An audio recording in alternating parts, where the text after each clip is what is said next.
నమస్కారం విక్రమాదిత్య గారు. సూర్యస్మితలే సార్, ఈ మధ్య అఘోరి నాగసాధు అంటూ మన తెలుగు 2 రాష్ట్రాల్లో చాలా హల్చల్ అయిపోయింది. అటు వైజాగ్ చూసుకున్నా, ఇక్కడ మన హైదరాబాద్లో చూసుకున్నా చాలా విచక్షణ రహితంగా జరగడం జరిగింది. మీడియా పరంగా కావచ్చు, ప్రజల పరంగా కావచ్చు, పోలీస్ పరంగా కావచ్చు, ఈవెన్ ప్రభుత్వ పరంగా కావచ్చు. బట్ కట్ చేస్తే గుజరాత్ విషయానికి వెళ్తే పోలీస్ ప్రోటోకాల్ ఇచ్చి మరీ తీసుకెళ్తున్నారు, లాంఛనాలు ఇస్తున్నారు, బాగా గౌరవిస్తున్నారు. నిజంగానే ఆమె అఘోరి అంటున్నారు. అసలు మీ అభిప్రాయం ఏంటి ఆమె మీద? అంటే నేను 2-3 ఇంటర్వ్యూస్ చూశానమ్మా. నాకేం పెద్దగా ఏమి అనిపించలేదు. ఆవిడ గురించి నాకు పెద్దగా తెలియదు. నేను చూసా, కొన్ని మాటలు విన్నాను. అంటే ఇప్పుడు ఆవిడ ఏంటి అన్నారు? అఘోరి నాగసాధు. అఘోరి నాగసాధు. అసలు దాని అర్థం ఏంటి? డెఫినేషన్ అఘోరి నాగ సాధువు. దాని అర్థం ఏంటి అంటే రూపంలో సౌందర్యం ఉట్టి పడదేమో. అఘోరము, అఘోరం. ఇక నాగసాధు, నాగుపాముని మనం కుండలిని శక్తిగా తీసుకుంటాం. మన శరీరంలో మన వెన్నెముకని నాగుగా పైకొస్తే, కుండలిని శక్తి పైకొస్తే సహస్ర ముఖాలతో వికసిస్తుంది. అంటే జ్ఞానం అభివృద్ధి చెందుతుంది, దైవీకత పెరుగుతుంది. సాధువు, నాగ సాధువు అంటే వీళ్ళందరూ సాధకులమ్మా. ఎక్కడుండాలి? ప్రజల మధ్య కాకుండా హిమాలయాల్లో దూరంగా ఉండాలి అంటారు. సాధువుకి తన సాధనకి అవరోధం కలగకుండా ఒక చోట ఉండాలి. ఆ ప్రాంతం అది ఎవరికి వాళ్ళు డిసైడ్ చేసుకోవాలి. మీరు అరుణాచలం వెళ్ళారా ఎప్పుడైనా? లేదండి. అరుణాచలం గురించి విన్నారా? పోనీ విన్నాను. అక్కడ గిరి ప్రదక్షిణ. అరుణాచలం గురించి చెప్పిన వెంటనే గుర్తొచ్చేది ఎవరు? రమణ మహర్షి గారు. ఆయన అంటే రమణ మహర్షి బాల్యంలోనే ఈ అంటే అక్కడ వాళ్ళ ఇంట్లో జరుగుతున్నవన్నీ చూసి చిన్నప్పుడే ట్రైన్ ఎక్కి వెళ్ళిపోతారు. అంటే ఎక్కడికి వెళ్తున్నారో తెలియని ప్రయాణం అనుకోకుండా అరుణాచలం చేర్చబడతాడు ఆయన. చేర్చబడిన తర్వాత దేవాలయం దగ్గర అవి అలా కూర్చొని సాధన చేసుకుంటూ ఉంటారు అక్కడ. అంటే అప్పట్లో ఈ ఇప్పుడున్నటువంటి సౌకర్యాలు ఏమి ఉండవు. ఒక దట్టమైనటువంటి తోట ఉంటుంది. ఆ తోటలో ఒక చెట్టు కింద కూర్చుని సాధన చేసుకుంటూ ఉంటారు. సాధన చేసుకుంటూ ఉంటే రోజు దర్శనం వెళ్ళి రావటం, అక్కడ పుట్టలు పోసేసి ఆయన శరీరాన్ని తినేయటం, ఇవన్నీ జరుగుతూ ఉంటాయి. తర్వాత ఎవరో ఒక సాధువు ఇక్కడ ఉన్నారు అని జనాలు తెలుసుకుని ఆయన దగ్గరికి వెళ్ళి ఆయన ఇబ్బంది పెడుతూ ఉంటారు. ఆ తర్వాత ఆయన ఈ జనం యొక్క తాకిడిని తట్టుకోలేక అరుణగిరి కొండ మీదకి వెళ్ళిపోతారు. ఆయన పూర్తిగా కొండ మీదకి వెళ్ళిపోయి అక్కడ సాధన పరిపక్వం అయిన తర్వాత అప్పుడు కిందకి రావడం. అంటే అంతా చాలా పెద్ద కథ ఉంటుంది. అక్కడ నుంచి ఎందుకు సాధన చేశారు ఆయన, ఏం తెలుసుకున్నారు? నీలోకి నువ్వు ప్రవేశించు, నీలోకి నువ్వు ప్రయాణం చేయి అని చెప్తాడు ఆయన. అంటే ఆత్మజ్ఞానాన్ని బోధించడానికి ఆ జ్ఞానాన్ని పూర్తిగా పరిపక్వం చెందించుకుని దిగారు ఆయన కిందకి. ఇక్కడ ఉంటే ఈ జనలోకం కోరికలతో తినేస్తూ ఉంటుంది.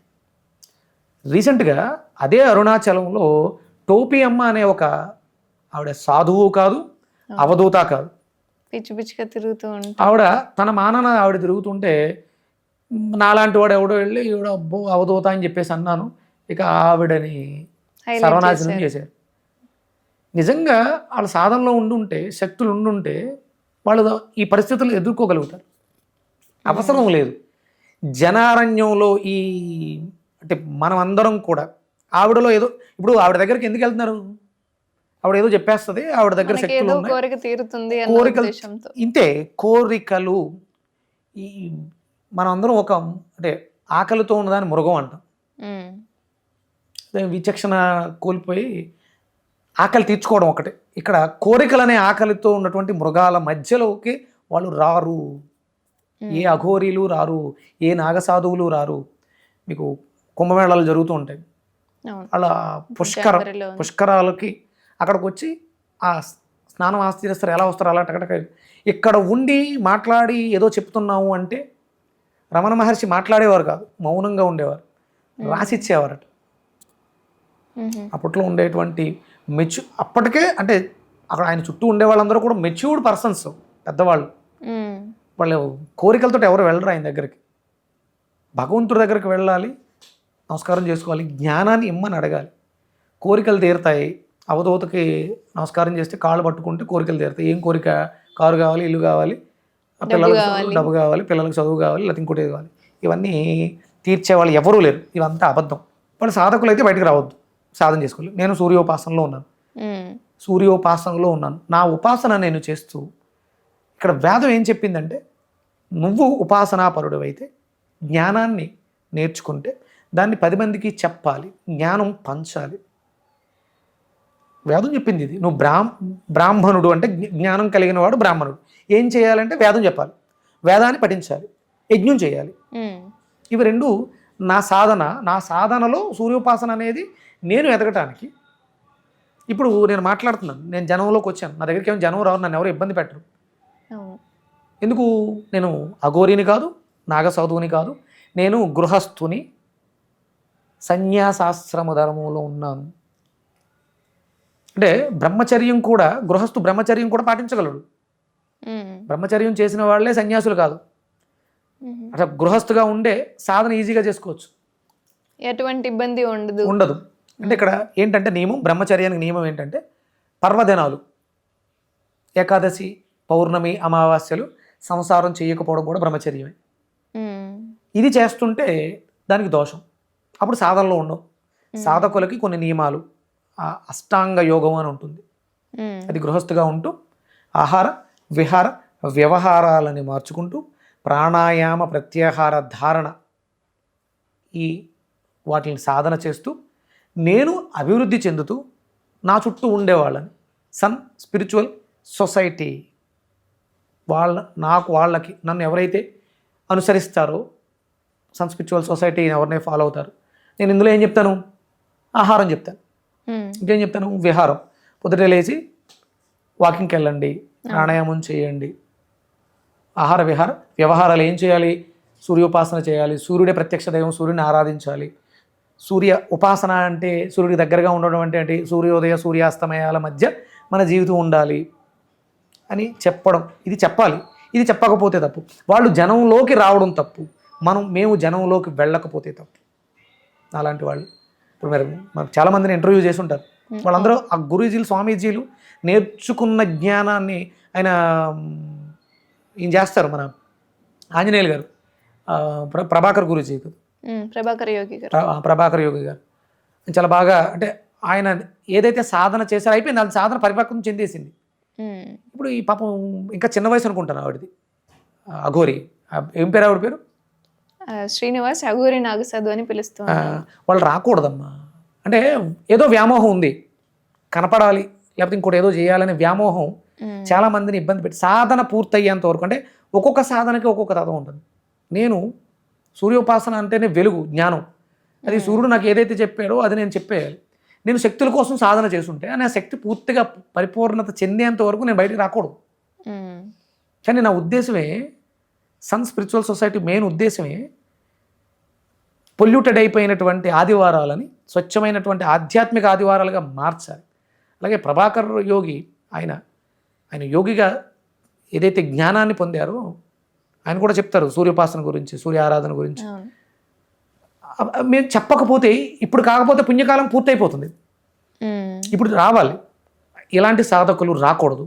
వాళ్ళు చేస్తున్నటువంటి సాధనా విధానాన్ని బట్టి జనారణ్యానికి దూరంగా, అడవులలో, నిర్జన ప్రదేశాలలో, గుహలలో, హిమాలయ ప్రాంతాలలో సాధనలో నిమగ్నం అయిపోయి అద్భుతమైనటువంటి సాధన. మీకు రావులపాలెం దగ్గర ఒక గుడి ఉంటుంది, ఒక ఏరియా ఉంటుంది, దాన్ని ఏనుగు మహల్, ఆ ఊరి పేరు. మందపల్లికి కొంచెం దూరంగా ఉంటుంది. యోగానంద గురూజీ 15 సంవత్సరాల పాటు హిమాలయాల్లో తపస్సు చేసి మానస సరోవర యాత్రకి దారులు సుగమం చేశాడు ఆయన. ఎలా వెళ్తే పరిక్రమణ పూర్తవుతుందో చెప్పారు ఆయన. ఆ తపశ్శక్తిని అంతటినీ తీసుకొచ్చి ఆ ఏనుగుమల అనే ఊరిలో, ఒక భారతదేశంలోనే మొట్టమొదటి అత్యంత శక్తివంతమైనటువంటి శ్రీచక్రాన్ని ప్రతిష్ఠ చేసి ఈ 15 సంవత్సరాల తపశ్శక్తిని దానికి దారపోసారు, శరీరాన్ని త్వజించేశారు. ఆయన అలా చేయాలి, ఆయన అలా చేశారు. ఆయన మధ్యలోనే ఒక 7 ఏళ్లకు 8 ఏళ్లకు బయటకు వచ్చి మహిమలు ఉన్నాయి నా దగ్గర అంటే ఆయన ఏదో ఎక్స్పెక్ట్ చేస్తున్నారు. వ్యామోహం ఉన్నవాళ్ళు యోగులు కాదు, కోరికలు ఉన్నవాళ్ళు సాధువులు కాదు. అంటే ఇప్పుడు పబ్లిసిటీ కోసమే బయటకు వచ్చింది అంటారా? అంతే. ఉమ్, ఇప్పుడు ఆవిడకి ప్రోటోకాల్ ఎందుకమ్మా, వాళ్ళు తీసుకెళ్లారు, వాళ్ళకి ఏవో కోరికలు ఉన్నాయి, ఉమ్, ప్రోటోకాల్ పట్టి అప్పుడు ఆవిడ దర్శనానికి వెళ్ళాలి, గుడికి వెళ్ళాలి. ఇప్పుడు నాకు ప్రోటోకాల్ కావాలి, నేను ఏదైనా దర్శనంకి వెళ్ళాలి, విశేషంగా దర్శించుకోవాలి స్వామిని అంటే అందరితో పాటు వెళితే కొంత సమయమే ఉంటుంది. అవును. ఏదో రికమెండేషన్ చేయించుకుని వెళ్తే ఇంకొక 5 నిమిషాలు ఎక్కువ ఉంటామనే స్వార్థంతో ప్రోటోకాల్ పెట్టుకోవాలి. ఆవిడకి గుజరాత్ వెళ్ళారు, మరి వాళ్ళు ఆ రకంగా ట్రీట్ చేస్తున్నారు. వీళ్ళకి అది అవసరమా? ఎందుకు వెళ్ళింది ఆవిడ గుజరాత్? ఏమున్నాయని ఆవిడ దగ్గర? తెలుగు రాష్ట్రాల్లో గౌరవం లేదు అని, ఇక్కడ పట్టించుకోవట్లేదు అని చెప్పి గుజరాత్ వెళ్ళారు. తర్వాత గుజరాత్, తర్వాత మహారాష్ట్ర, మధ్యప్రదేశ్. అంటే పట్టించుకోవాలి అంటే ఏం పట్టించుకోవాలి? ఉమ్, ఇప్పుడు ప్రభాకర్ యోగి, ఆయనకి ఏమన్నా అవమానం జరిగిందా? లేదు. ఆయన మాటల్లో అద్భుతమైనటువంటి జ్ఞానం, ఆయన ఒక రామాయణం గురించి, రాముల వారి గురించి వర్ణించిన అద్భుతమైన పదాలు విన్నాను నేను ఆయన నోటంట. ఆయన జ్ఞాని, మరి ఆయనకి ఎంత విలువ ఇవ్వాలి? ఆయన దగ్గర శక్తులు లేవా? ఉన్నాయి. ఆయన ఏమైనా ఇబ్బంది పెట్టారా జనం? ఉమ్, ఎందుకు లేదు? నేను ఇబ్బంది పడుతున్నాను, నాకు రెస్పెక్ట్ లేదు అంటే నా దగ్గర ఎక్కడో లోపం ఉంది, నా సాధన ఇంకా పరిపక్వం చెందలే. ఉమ్, దయచేసి అలాంటి వాళ్ళ దగ్గరికి వెళ్ళిపోయి, టోపీ అమ్మ దగ్గర ఏవో మహిమలు ఉన్నాయి, అఘోరి చదువు దగ్గర మహిమలు ఉన్నాయని మనం కెమెరాలు పట్టుకుని వెళ్ళిపోయి వాళ్ళ సాధనని పాడు చేస్తున్నాం. దయచేసి సాధన చెయ్యాలనుకున్న వాళ్ళు బయటికి రాకండి. సాధన నిగూఢంగా ఉండాలి. ప్రభాకర్ గురించి అదే చెప్పినట్టున్నారు, సాధన నిగూఢంగా ఉండాలి. ఇంకోటి ఏదో చెప్తారు ఆయన, రోగం వెల్లడి చేయాలి అనేది చెప్పారు. సాధకులు ఎవరు కూడా మేము చేస్తున్న సాధన ఇది అని వెల్లడించక్కర్లేదు. మనం చెప్పాలి, నేను సూర్యోపాసన చేస్తున్నాను, మీరు సూర్యోపాసన చేస్తే ఆరోగ్యం చేకూరుతుంది, ఇది చెప్పకపోతే తప్పు. నేను సాధనలో అంటే చేసే సాధనలో చాలా నిగూఢాలు ఉంటాయి, ఆ కామ్యాలు లోపల ఉంటాయి, బయటికి చెప్పాల్సినవి. సూర్యోపాసన అందరూ చేయాలి, అందరికీ ఆరోగ్యం కావాలి కాబట్టి ఇవి మాట్లాడండి. పబ్లిసిటీస్ కోసం, కెమెరాలో వ్యూస్ కోసం తప్పది. అందుకనే అది తప్పు కాబట్టే ఇలాంటి ఇబ్బందులు ఎదుర్కొంటున్నారేమో. ధన్యవాదాలండి. సూర్యస్మితలు.